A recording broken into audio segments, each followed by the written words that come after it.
दोस्तों, दज्जाल इस वक्त इस दुनिया पर मौजूद है।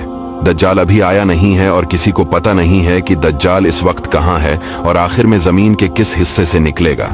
लेकिन पूरी इस दुनिया पर एक ऐसा सहाबी गुजरा है जिन्होंने दज्जाल को देखा भी है, इससे मुलाकात भी की है और इससे बातचीत भी की है।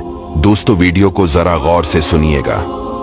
एक मर्तबा हमारे नबी सल्लल्लाहु अलैहि वसल्लम ने अचानक अपने सहाबा को जमा फरमाया और खतबा देने के लिए मेंबर पर तशरीफ फरमा हो गए और नबी करीम सल्लल्लाहु अलैहि वसल्लम ने फरमाया कि अमीमदारी ने मुझे बताया कि वो 30 अफराद थे और किश्ती में वो सफर कर रहे थे कि तूफान आ गया और वो भटक गए। तकरीबन महीना भर वो समंदर में घूमते रहे और एक दिन सूरज गुरूब होने के वक्त एक नामालूम ईलैंड पर वो पहुंचे। उन्हें वहां सयाह रंग की मखलूक नजर आई जिसके जिस्म पर बाल बहुत ज्यादा थे। उन्होंने उससे पूछा कि तुम कौन हो? उसने कहा, मैं जासूस हूं, और कहा कि हमें अपने बारे में कुछ बताओ। उसने कहा कि ना मैं तुम्हें कुछ बताऊंगा न तुमसे कुछ सुनूंगा। तुम उस बदखाने में जाओ, वहां एक शख्स तुम्हारा बड़ी बेचैनी से तुम्हारा वेट कर रहा है, वही तुम्हें कुछ सुनाएगा भी और बताएगा भी। फिर वो सब अंदर चले गए। वहां एक शख्स सख्ती से जंजीरों में झगड़ा हुआ था। उसने पूछा कि तुम लोग कौन हो और कहां से आए हो? उन्होंने बताया, शाम से आए हैं।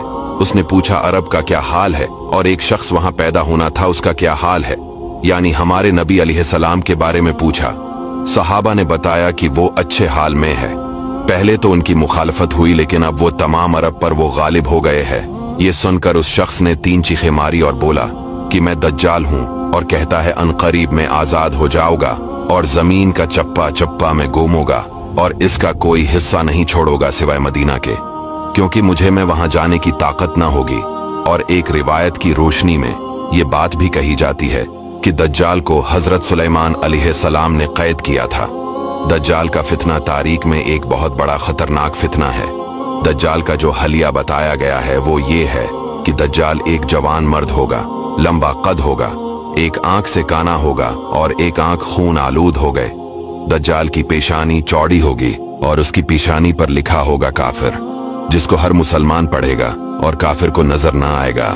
दज्जाल के निकलने से पहले दुनिया बहुत बुरी हालत में होगी। इसके निकलने से पहले 3 साल पहले इस दुनिया में खशक साली फैली होगी। दीन के मामले में लोगों में कमजोरी पैदा हो चुकी होगी। तब दज्जाल ईस्ट साइड से अस्बहान या खुरासान शहर से निकलेगा और जमीन पर 40 दिन रहेगा, जिनमें से एक दिन 1 साल के बराबर होगा, दूसरा दिन महीने भर के बराबर होगा और तीसरे दिन हफ्ता के बराबर होगा। इस मद्दत में दज्जाल अपने गड्ढे पर सवार होकर सारी दुनिया का चक्कर लगाएगा। दज्जाल के इन फितनों की वजह से अहले ईमान सख्त परेशान और तंगी के आलम में भागकर दुखान नामी पहाड़ में पनाह लिए हुए होंगे। लेकिन दज्जाल उनका पीछा करके पहाड़ का गैरा करेगा। तब अल्लाह पाक हजरत ईसा अलैहिस्सलाम को नाजिल फरमाएगा। जब हजरत ईसा अलैहिस्सलाम इस दुनिया में आ जाएंगे तो उनको देखते ही दज्जाल ऐसे मेल्ट होगा जैसे पानी में नमक मेल्ट होता है।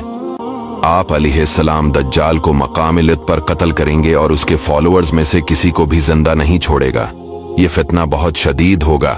नबी पाक अलैहिस्सलाम ने फरमाया कि जो सूरह कहफ की पहली 10 आयतें याद करेगा दज्जाल के फितने से महफूज रहेगा।